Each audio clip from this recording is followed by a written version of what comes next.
Kata bantu has, have, dan had mirip tapi memiliki fungsi yang berbeda. Assalamualaikum warahmatullahi wabarakatuh. Hai English lovers, kembali lagi dengan saya Lucky Isnaini yang akan membahas seputar dunia bahasa Inggris.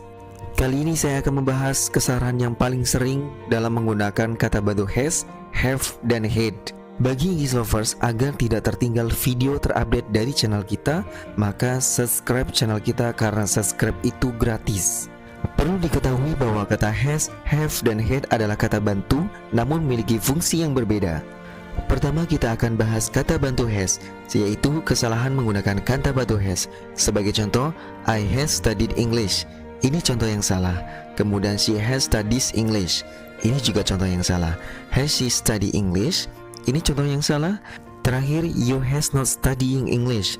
Ini juga contoh yang salah. Perlu diingat bagi English lovers bahwa kata bantu has diikuti oleh subjek she, he, dan it yang diikuti verb 3 atau bukan verb 1, verb ing, atau ditambahkan kata es atau dengan s dalam present perfect tense dan digunakan pada kalimat positif, negatif, dan tanya. Sebagai contoh, she has studied English. Ini contoh yang benar.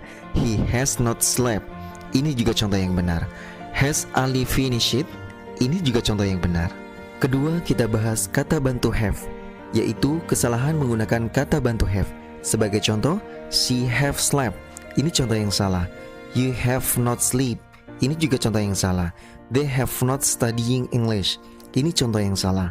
Have he studies English? Ini juga contoh yang salah.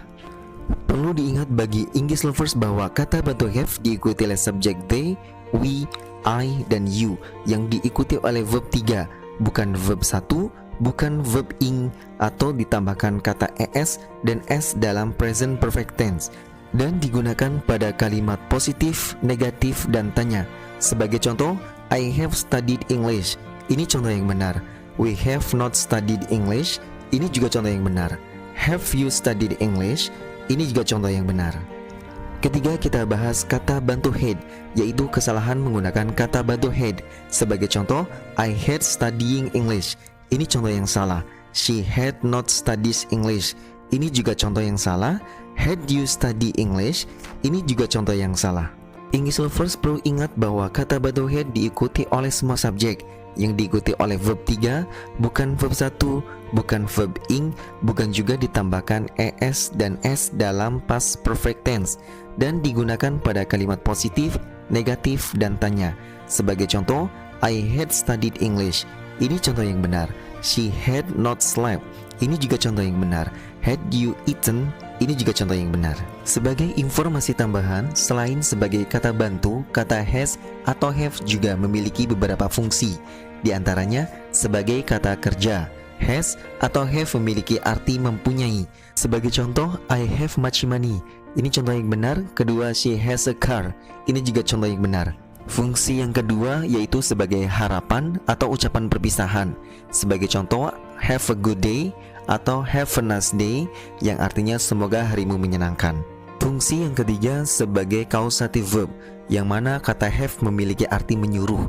Sebagai contoh, I have my brother read a book. Artinya saya menyuruh adikku membaca buku. Fungsi keempat yaitu sebagai keharusan, yang mana kata has atau have ditambahkan kata to. Sebagai contoh, you have to leave now. Ini contoh yang benar, artinya kamu harus pergi sekarang. Bagian paling terakhir yaitu tes pemahaman. Jawab ketiga soal dengan benar.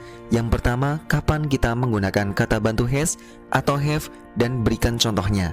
Kedua, kapan kita menggunakan kata bantu had dan berikan contohnya.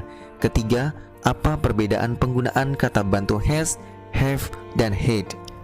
Demikian video tutorial kali ini. Jangan lupa komen, like, dan share. Semoga bermanfaat. Terima kasih. Wassalamualaikum warahmatullahi wabarakatuh.